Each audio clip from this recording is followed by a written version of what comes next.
Liao Kanza. Le Congo n'a-t-il pas des hommes et des femmes de référence pour qu'on enseigne dans nos écoles, même les écoles de brousse, et qu'on interroge nos enfants sur ces figures qui ont le plus marqué le monde. Je citerai Charlemagne. Qu'est-ce que ça a à voir avec le Congo?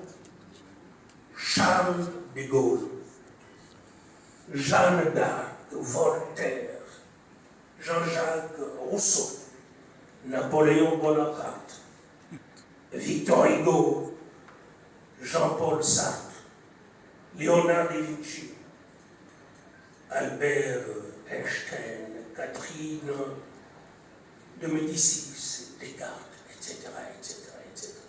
Tous ces noms qui sont enseignés ici, dans notre pays, dans nos bourses. À quoi ça correspond? Excellence, Monsieur le vice-premier ministre, Excellence, Monsieur le ministre, honorable député, Man, Ngouvou, ne faut-il pas que nos classes parlent enfin de nous-mêmes, vendent enfin ce que nous sommes?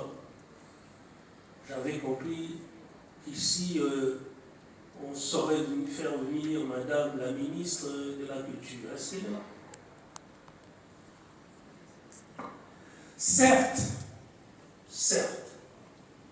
il faut qu'avant les historiens plongent dans les racines, en recèlent les scellés, les camoufler, les clipser, pourquoi pas le soustraire, les torpiller, car le fond des abysses cache des vérités à découvrir. Chers amis, mesdames et messieurs, je vous remercie infiniment.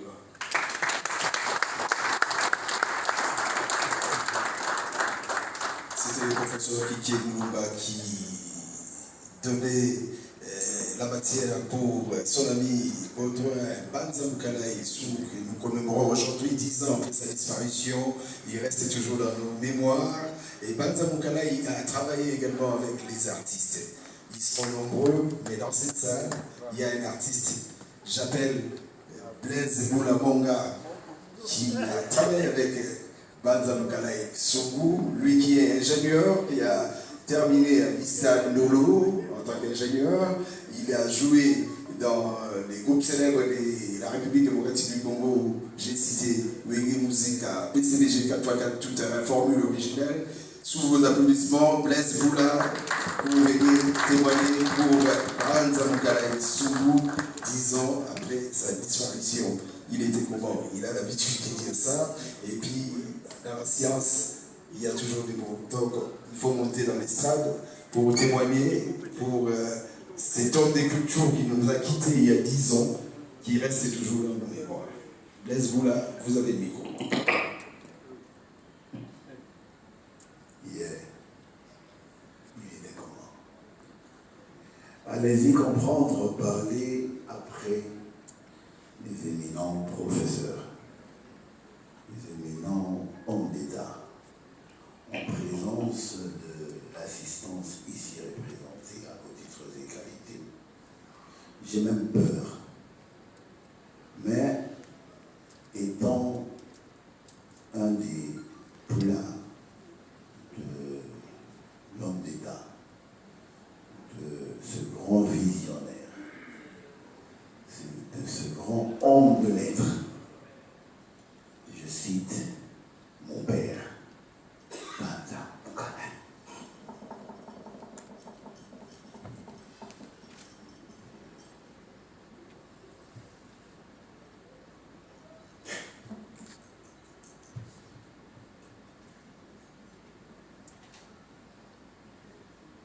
Merci Malika. Merci Serge. Merci Marcelo. C'est la jeunesse.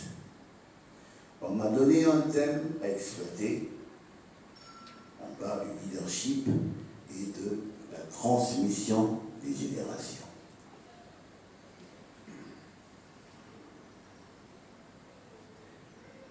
Comme il était un homme de lettres, il avait écrit, et moi aussi, en étant chanteur, c'est par l'écriture que ça commence. Et après, on essaie de fredonner et de mettre un peu de mélodie. Je résume mon speech en 3 phrases, ou en 3. Allez-y comprendre, mettez le mot, parce que le français c'est compliqué. Et surtout que je suis devant des éminents, c'est compliqué. J'ai dit ceci, leadership c'est non, Banza Mokalai. J'ai été en 2015 un petit conseiller culturel du grand monsieur Banza Mokalai. Il a su diriger sans commander. Ça, c'est le leadership qu'incarnait Banza Mokalai. Pour lui, un vrai leader ne donne pas des ordres. Il crée les conditions pour que les gens agissent ensemble. Quand je le dis, je sais, je vois le professeur Missa Silla. Le leader Banza Mokalai organisé, encadré, faisait venir et réunissait les moyens humains et financiers pour laisser faire les choses. Il n'était pas aux commandes, mais le vieux message, est-ce que je mens? Il était comme ça. Là, je vois encore à l'époque, nous étions avec il y a le protocole qui est là-bas, il y a Marcelo qui est là, je vois encore Didier Momengi, je vois Ados Lombassi, je vois la grande sœur Marie-Josée Casadiamba. Elle est là, elle est absente, mais c'est pas grave. Comment ça se passait avec Banza? Il organisait tout. Et il laissait faire. Là, quand il laissait faire, ça veut dire qu'il transmettait le savoir et ses idéologies. Et on a gardé cela. Et dans la transmission des générations, pour Banza Mokalai, il a insisté sur le fait que chaque génération devait laisser quelque chose d'utilisable à la suivante génération. Ça veut dire ce qu'il a reçu de Mobutu, comme vous voulez le témoigner, ce qu'il a reçu dans son parcours politique, il a transmis fidèlement à la jeunesse. Et nous en sommes des exemples. Aujourd'hui, je sors, comme l'avait dit Kakiakewa, je sors de l'ISTA. J'ai terminé en 90, en électronique industrielle. Et vous vous rappellerez sûrement que un ressortissant de l'ISTA, c'est un bruyant, Mouchetoumen. Très bruyant. Mais j'ai appris en 2015 et en passé ma formation dans l'école Banza Mokalai. Comme l'a si bien dit le gouverneur. Il a dit qu'il respectait l'horloge. Il m'a reconnu dans sa philosophie. Parce que j'étais toujours au ministère avant 7h30. Avant, et à 7h30, il recevait ses honneurs. Et il voyait ma voiture garée. Il se demandait, mais la selle est la service. Non, mais c'est à ce petit là. Petit, il appelle-moi ce petit. Là, il disait à Marie-Josée Yamba. Et quand je venais, il me disait, comment toi tu fais pour arriver avant 7h30? Je ne suis pas du parti politique UDECO, non. Un simple membre de ONG Musica, 4x4, tout terrain. Et j'ai été pratiquement récupéré. Et il a compris que, lors de nos entretiens, il a compris que, le petit là, Marie-Jo, le monsieur petit réfléchit, hein? Et il m'a transmis des valeurs. Ce que j'ai retenu de lui, étant bruyant, il m'a dit, Blaise.